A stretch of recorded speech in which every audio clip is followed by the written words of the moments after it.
just kind of set the table for this, we heard from Director Ray pretty straightforward that all critical infrastructure is under attack. It didn't pull any punches, said China is everywhere. It also stipulated that it's of interest to all these bad actors, not just from intelligence collection, because the networks they're on necessarily aren't of value from an intelligence collection perspective. They're only for pre-positioning in some cases. So when we get Matt Hartman on here, we're going to ask him what he's seeing from his side of the fence on CISA. But what I'd love to get, especially starting with you, Michael, is what are you seeing from your side that really allowed for the FBI to be so blatant, to be so public facing? Well, I think in many ways, it's a policy choice, right? To come out. We always said that there was, two aspects to attribution, which is one, there's the technical side of from a, if you will, from a methodology standpoint, can you arrive at an attribution conclusion? But then there's the political decision of, and I use that with a little p, right? It's a policy political decision of, do you come out and say that publicly? Because there are times when it does not actually serve your interests. But I think in this case,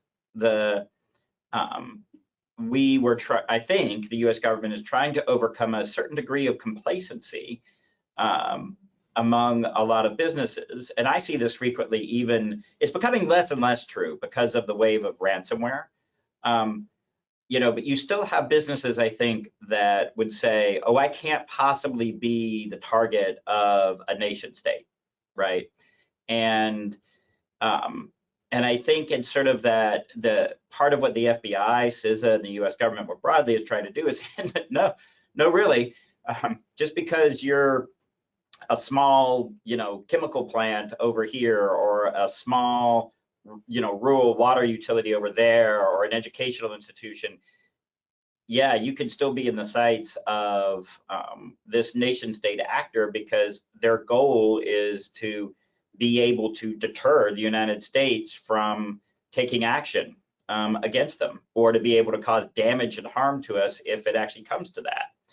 And that's a very different place to be than I think a lot of the conversation has been. So to my mind, that's really the reason why they've been able to be so forward leaning on this. And Mark, a lot of the public understanding of things that come from the government is, how bad did it get before they actually told us? Like how the challenge is usually, okay, they're going to deal with these bad guys, they're going to deal with these hard problems until they can't, and then they're going to tell us, oh crap. So there's a little bit of that. How bad was the wave before it got to this moment? Yeah, so I attribute the change in attribution, no pun intended there, to two factors. One that Michael alluded. Well, one is that the administration, you can see it in how they treated classified data before the Russian invasion of Ukraine. Just a different,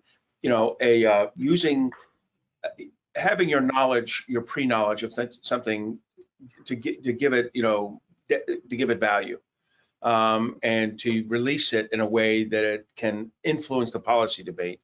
So one, it's a culture, and I think this administration has adopted a new culture that I hope future administrations are consistent with and continue. Two, and I'm sure there's like some old dudes at the IC that roll over when I say that, but I suspect not to. I mean, it gives them value, whether they see it or not. The second issue is that, and I mentioned this when we were talking about an hour ago, the idea, that unlike anti-submarine warfare, anti-air warfare, the person who's seeing it and the person who's shooting it are both in the military and both cleared to see everything classified. In this world, the person who's seeing something, potentially the intelligence community, and the person who's going to be impacted and have to defend against it, the industry, are not in the same classification world. And I think the idea that we can discreetly at a micro level provide TS to 2 or 3 people at a company to solve a broad penetration effort by a foreign entity is not realistic. So this is, I think, the first steps. This is one of the initial salvos in the idea that we're going to have to declassify things rapidly. There will be a day 5 or 7 years from now or data that we would have perceived as classified today is moving at the speed of data from the intelligence community, even from law enforcement on occasion, from federal agencies to private sector entities without clearance, without means and so, and methods and means, without that kind of classification, the gathering aspect of it.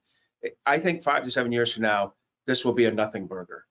But on January 31st, when it was released, it was a burger because it was an In-N-Out burger. I mean, it was a good burger. I mean, because it was saying, look, it's everywhere. It's Guam, Hawaii, the West Coast, and believe me, China has a map. They know we have an East Coast, and it was these 5 or 6 sectors, and China has our list of critical infrastructures. It was 14 or 15, not 4 or 5.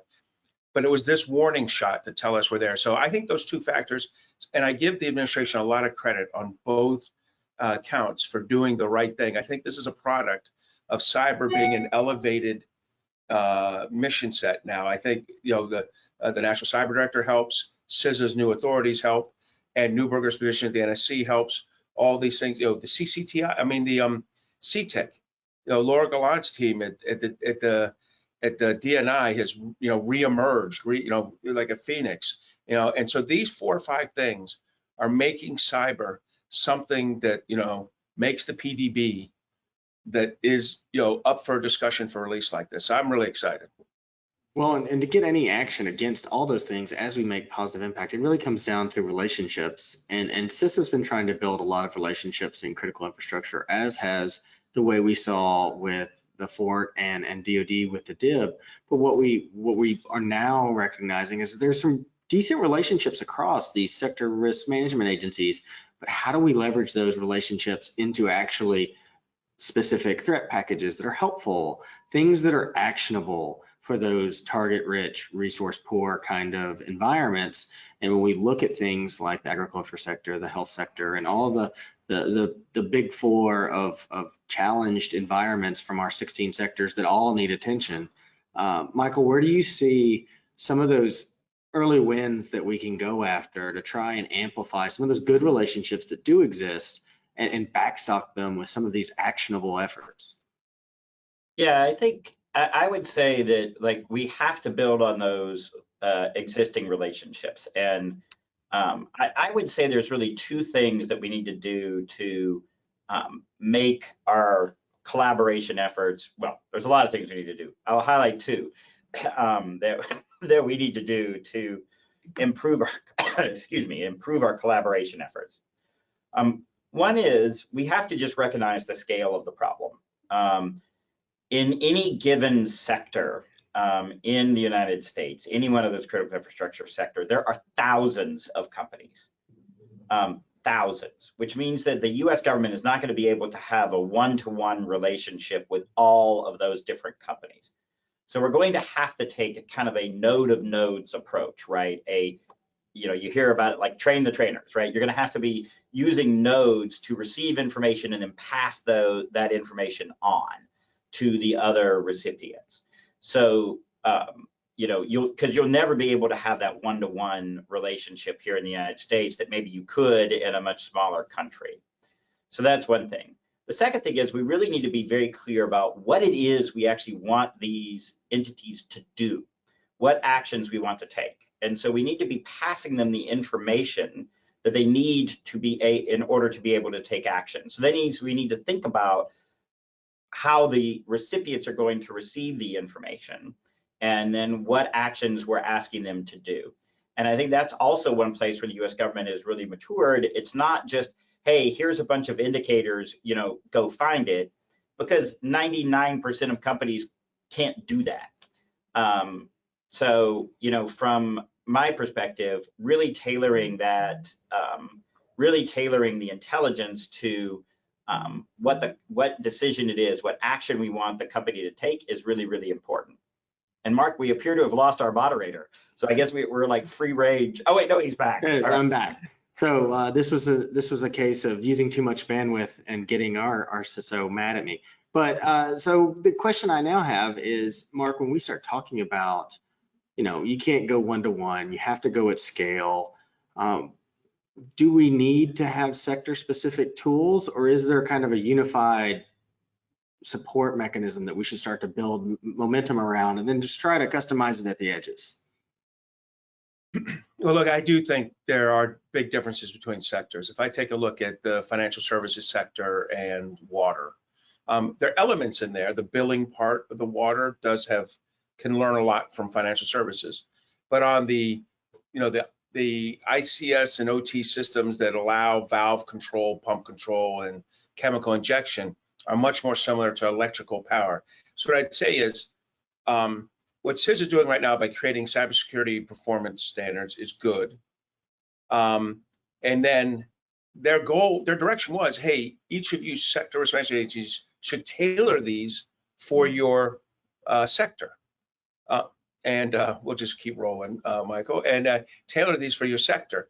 And I will say the first one was healthcare. They immediately, like, CISA had said, here are the bare minimum, like these 26 or 36, and they dropped like 15 of them. But, probably not the great first move. But on the other hand, they did come up with some tailored ones for healthcare that were healthcare specific. So I guess, Matt, what I'd say is you can have like an offensive line, worth of these are the ones that apply to everybody. But then, as you fill out the rest of the lineup, you need some sector specific goals. I think you can take that same principle and say, like, when they build the sector specific plans, the current ones were actually just a cut and paste of one sectors. I mean, eventually, if you hold them up to the light, you realize remove the word energy and put in the word water, and they're the same. But they should have a lot. How you do risk management across a sector is a consistent thought process. It's a principle, it's a culture. That stuff can stay the same.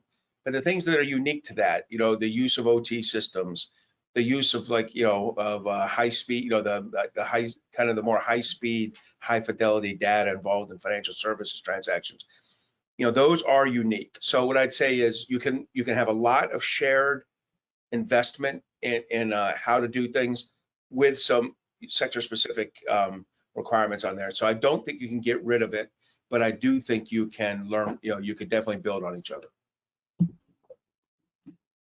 Okay. Let me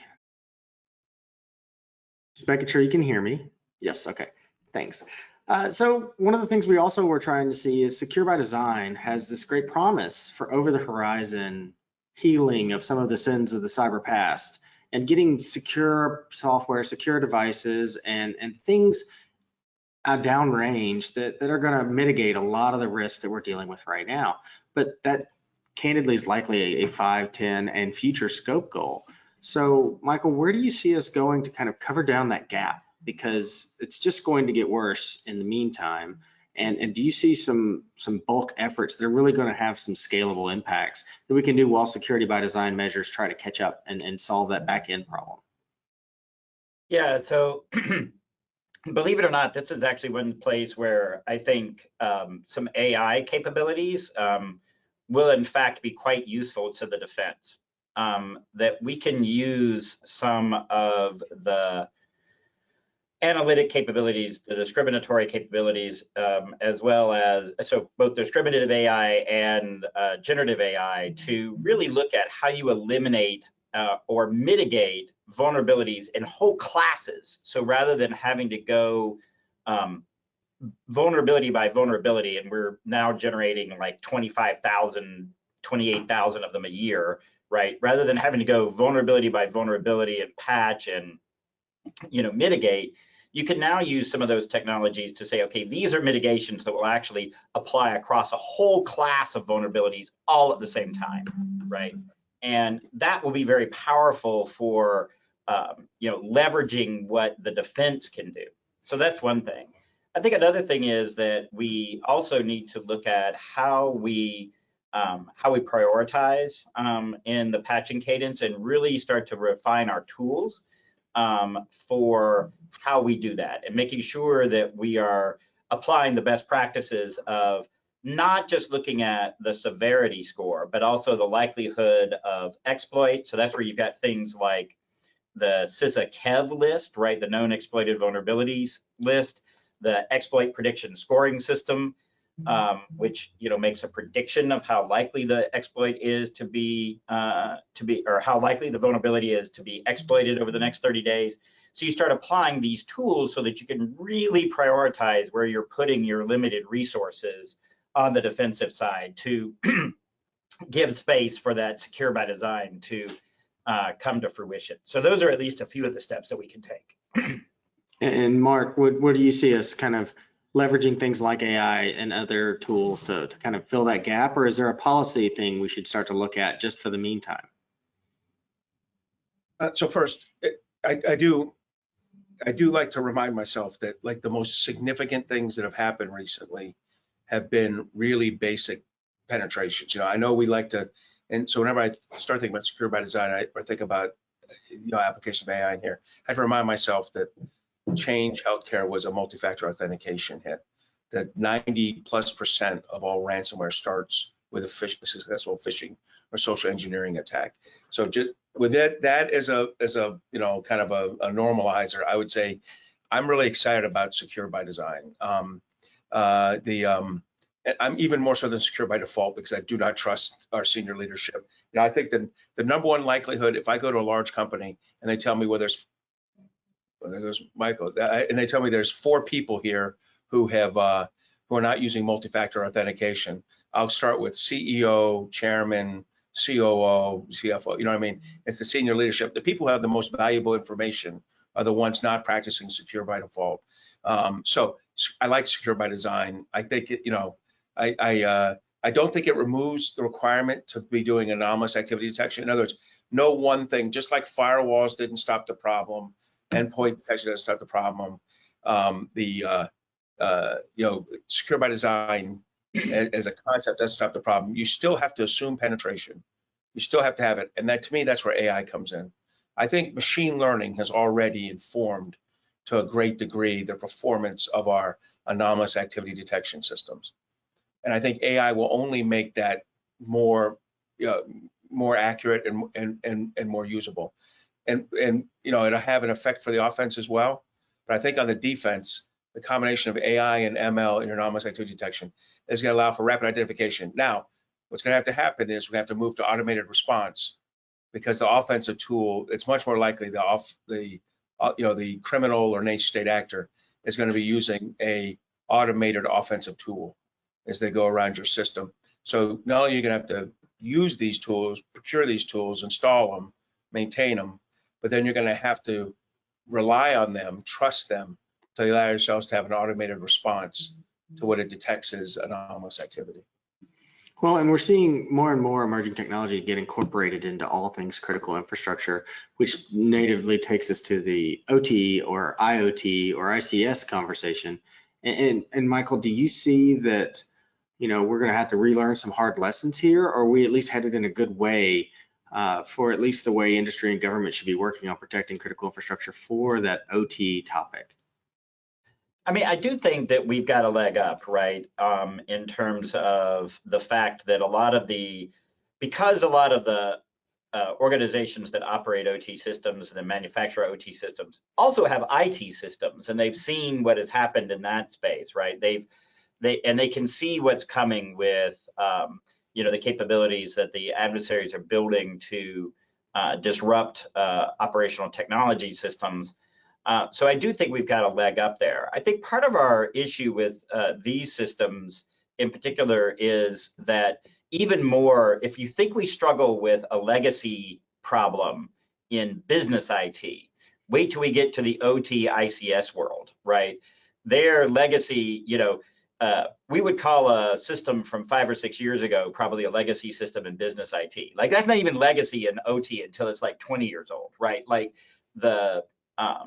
I think we're going to be dealing with just a very wide variety of systems and it's an extremely complex environment. And then if you add in IoT, consumer IoT devices and other things, the complexity level just increases actually almost exponentially in the mathematical sense of that term. And so I think I think that it's going to be a big challenge there, where again, this is where I think particularly with these OT systems, which are deployed for very long periods of time, we really have to focus on secure by design so that we bake in as much security up front as possible, because in many situations it's very difficult to update these systems just because of the operational cadence and other things. So we need to think about that that as well.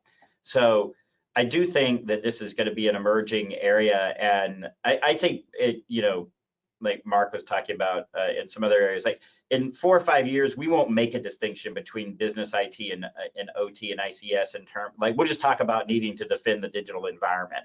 I mean, we'll still make distinctions in, you know, at the technical level because they're different, but from a policy level, we won't be making this huge distinction. And Mark, I'll let you jump in on the OT area, but part of what we're seeing is everyone is starting to assume that everything is digitally available. And we see that from everything from port infrastructure to include cranes.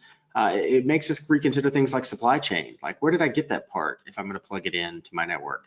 And so there's a lot more context to that physical world where previously you wouldn't have the same considerations for supply chain that you maybe should.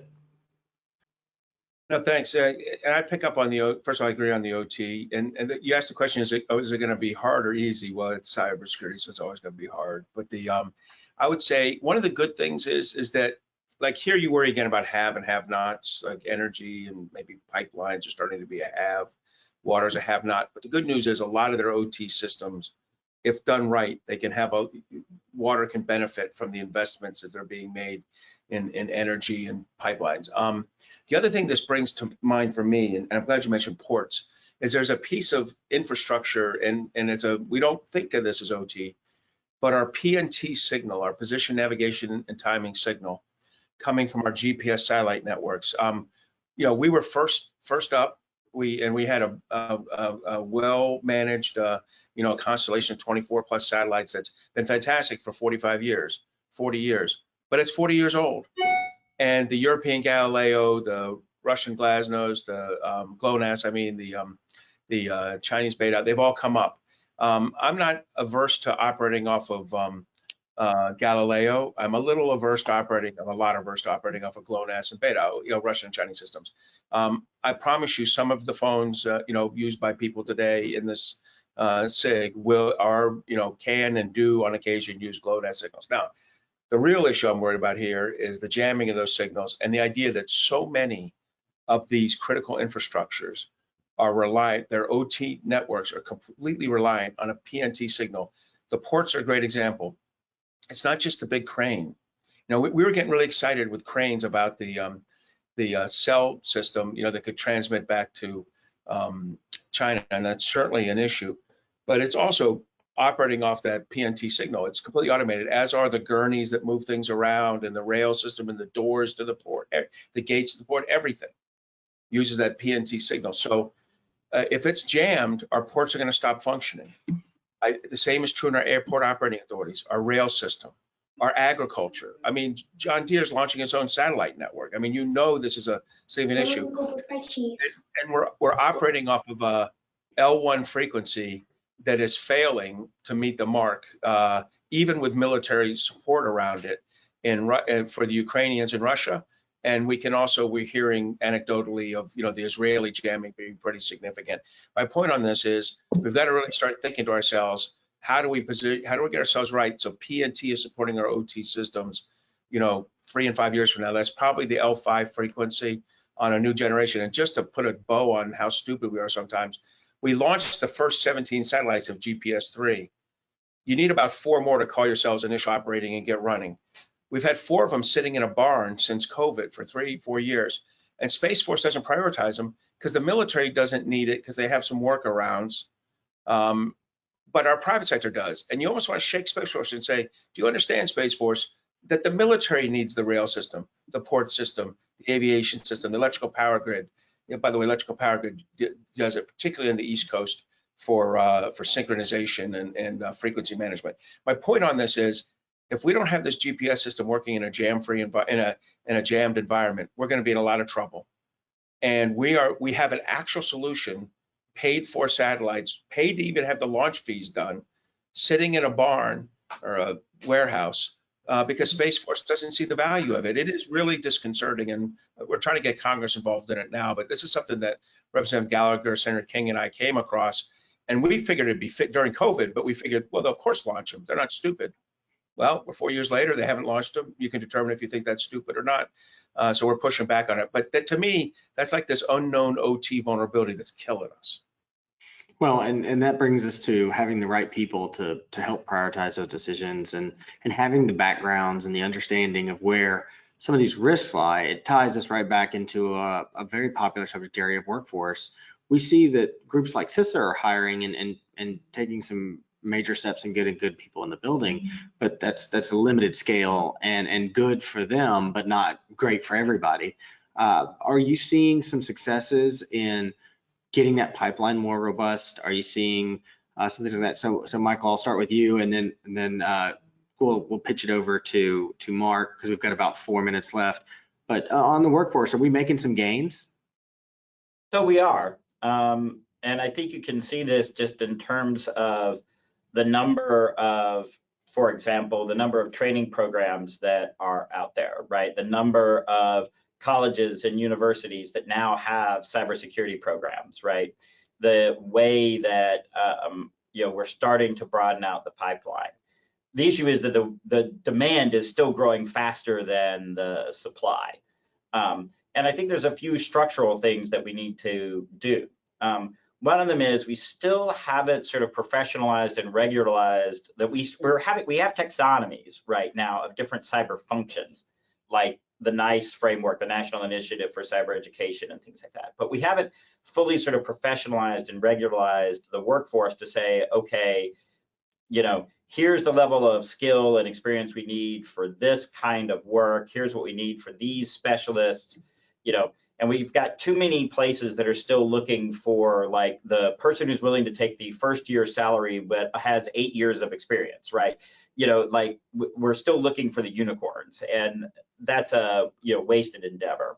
So I also think we need to continue our efforts to expand where we're drawing these this expertise from, and really get more people from different backgrounds excited about the possibility of doing work in cybersecurity, because that's the only way that we're going to meet this challenge.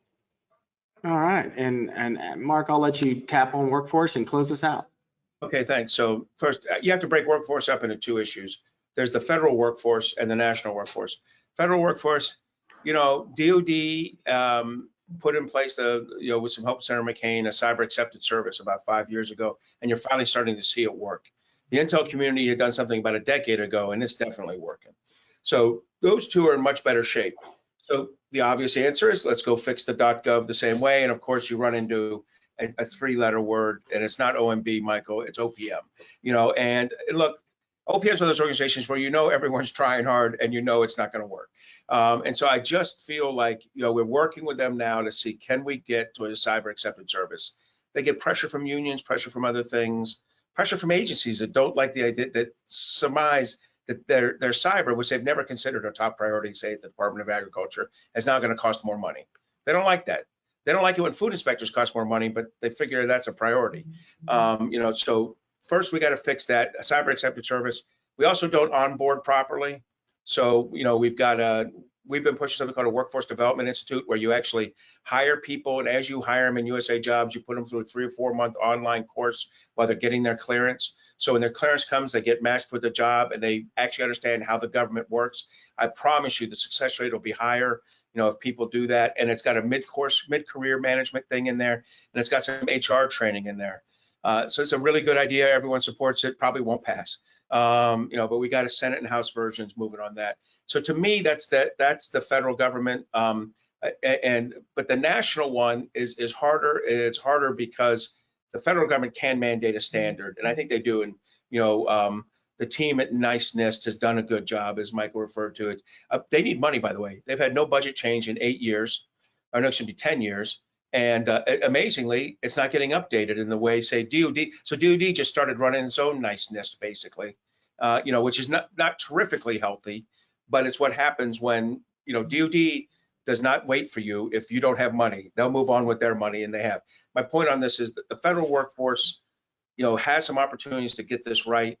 I think we're in better shape. The national workforce is still a big challenge because I think, we haven't come to grips with what's the right standard, what's the right entry level, and Michael averred to it.